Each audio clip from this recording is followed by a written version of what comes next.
अरे ए आलोक, ए जितेंद्र, ए तेज बहादुर, अरे ए दीवाना जी, ए राज बबुआ, सुना जा हिया आवाजा। अरे का रे भौजी, का भइल रे?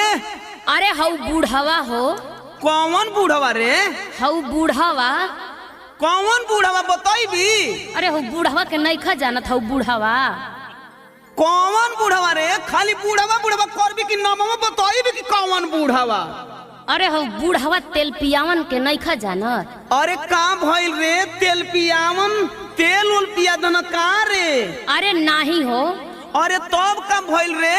सुना ए दीवाना बबू। अच्छा सुनाव, अब तोर सुने के बाकी न रह गइल बा।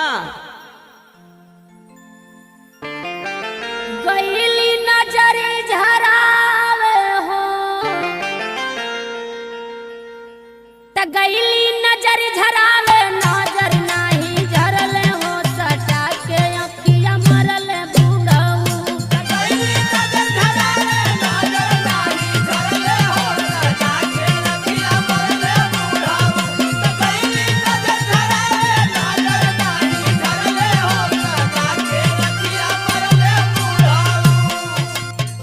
अरे दीवाना, हाँ बाबा, तू तनिका बाबा को विशेषता हमारा मुंह से सुन ल कि यह बाबा का अंदर कितना गुण बा। अच्छा तो सुनावा। वैसे तहरा बाबा की विशेषता के बारे में हम जानता नहीं, लेकिन तू सुनाइएगा।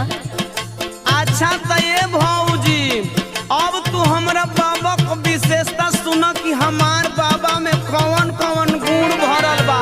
फेर ना लगे नजरिया हो, फेर ना लगे नजरिया, देख के एक बेरा झरल हो गलती से अखिया मरल बूढ़ाऊ। फेर ना लगे नजरिया, देख के एक बेरा झरल हो गलती से अखिया मरल बूढ़ाऊ। फेर ना लगे नजरिया, देख के एक बेरा झरल हो गलती से अखिया मरल बूढ़ाऊ।